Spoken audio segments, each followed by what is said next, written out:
नमस्ते, मी स्नेहल दर्पणकर. एसपी9 मराठीमध्ये आपलं पुन्हा एकदा स्वागत. तर पाहुयात आजची विशेष बातमी. शिवसेना महिला आघाडी कोल्हापूर दक्षिण विधानसभा मतदारसंघ आणि फुलेवाडी आरोग्य उपकेंद्र यांच्या संयुक्त विद्यमाने आयोजित महाआरोग्य शिबिराचा शुभारंभ उपमहापौर अक्षय जरग आणि युवा सेना पश्चिम महाराष्ट्र सचिव नगरसेवक ऋतुराज राजेश क्षीरसागर यांच्या हस्ते करण्यात आला. तर पाहुयात आजची सविस्तर बातमी. यावेळी मनपा गटनेते आरंगधर देशमुख व नगरसेविका सौ संगीता सावंत उपस्थित होत्या.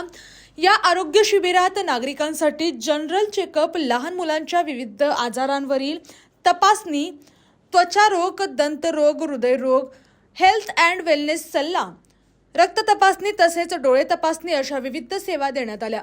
तसेच रुग्णांना आवश्यक त्या औषधांचे मोफत वाटप करण्यात आले. याशिवाय लाभार्थ्यांना आयुष्यमान कार्ड व गोल्डन कार्डही काढून देण्यात आले.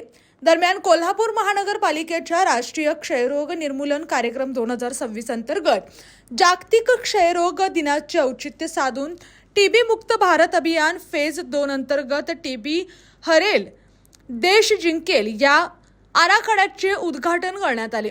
यावेळी क्षयरोग निर्मूलनासाठी सायबर महाविद्यालयातील विद्यार्थ्यांनी सादर केलेल्या पटनाट्याचे जनजागृती करण्यात आली. यावेळी बोलताना नगरसेवक ऋतुराज क्षीरसागर यांनी पंतप्रधान नरेंद्र मोदी यांच्या संकल्पनेनुसार 2030 पर्यंत भारत क्षयरोग मुक्त करण्यासाठी अशा उपक्रमांची गरज असल्याचे सांगितले. तसेच या आरोग्य शिबिराच्या माध्यमातून नागरिकांना दर्जेदार आरोग्य सेवा मिळत असल्याबद्दल समाधान व्यक्त केले.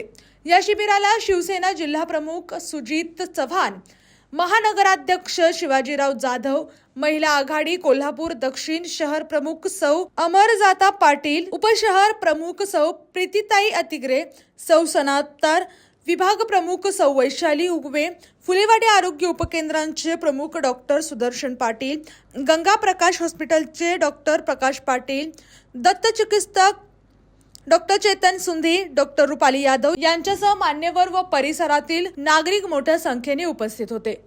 या आणि अशाच बातम्यांसाठी पाहत रहा एसपी9 Marathi. Your time your news. धन्यवाद.